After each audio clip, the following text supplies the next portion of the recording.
Jupiter's legacy didn't leave much of a legacy because after one season, this show is already canceled.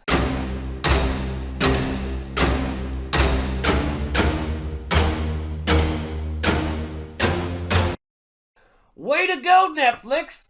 It was trending popular for like a week. It's a very expensive show. I absolutely understand why they canceled it because this show spent so much time in the past with the people that didn't have superpowers on their journey to get superpowers. It's a very long, drawn out thing, loosely stringed together. If you're selling yourself as a superhero show and you're selling yourself on this kind of plot that somebody's crossed the line, they've killed somebody, and now it's causing a bunch of defects. It's causing a rebellion where the older generation and newer generation are butting heads because they're getting killed out in the field. And one of them proved he could save so many lives by just doing away with the villain altogether and not putting themselves at so much risk.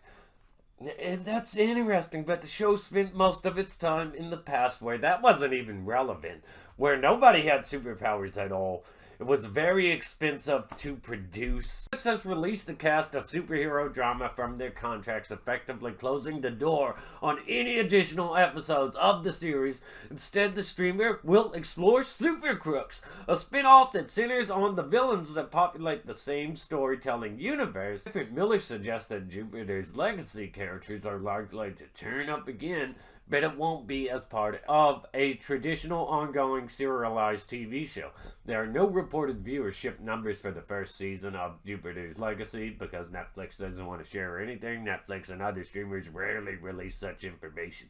But unlike its fellow comic adaptations, The Umbrella Academy and Lucifer, Jupiter's Legacy was hardly a critical darling, earning just a 38 rating from critics on Rotten Tomatoes. Adding insult to injury, The Hollywood Reporter Boris Kit says that the 8-episode season cost about $200 million to produce. For perspective, a 22-episode season of The Flash on the CW is rumored to cost somewhere in the neighborhood of $75 million to produce. Flash and Jupiter's Legacy also have one thing in common: too much filler and fluff to really milk this cow. A big problem with this show is that it spent too much time exploring the journey of how the originals got their superpowers, and it neglected so much of everything else. Like, where the hell did all these superheroes and villains come from? They're not all descendants of these legacy characters, so where did all these come from? I'm not familiar with the book, so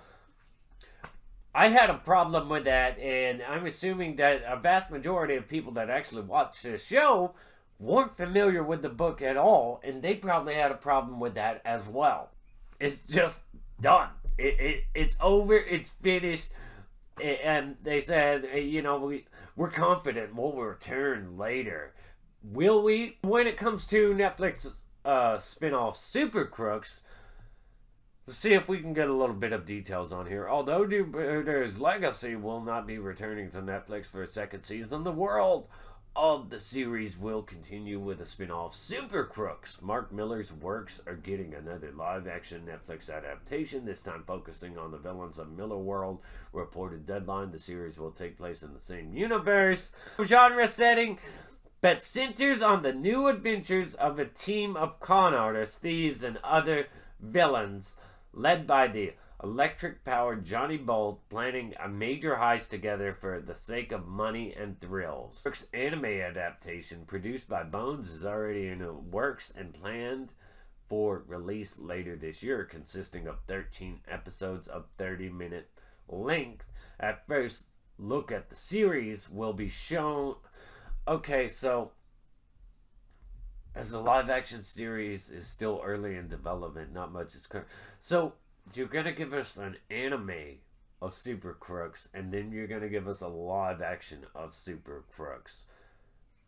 Why do you have so much confidence in Supercrooks? I don't think this is going to get the results you want. If Jupiter's Legacy didn't produce the results you want, and it got off to a rocky start, but if you're not willing, I felt like it made a firm landing by the end of the season, and now we could actually move forward and tell a story set the present, or at least a more interesting story told in the past alongside a story told in the present, because they had this lost format. Like Jupiter's Legacy, are you disappointed that it's not getting a season 2? I'm disappointed. I didn't like season 1 that much.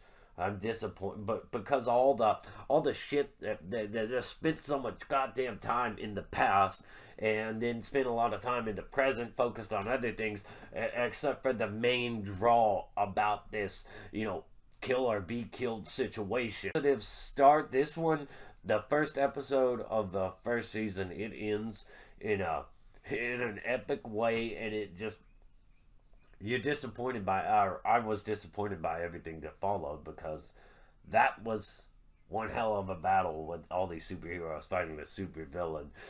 It was pretty cool, and I wanted more of that kind of stuff. I wanted more of that villain too.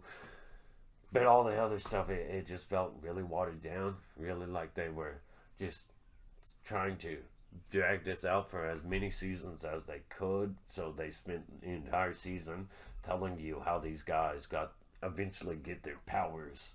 Let me know your thoughts and opinions. Fake good one here. Eventually we will like, subscribe, share, comment. Stay awesome. Rock on.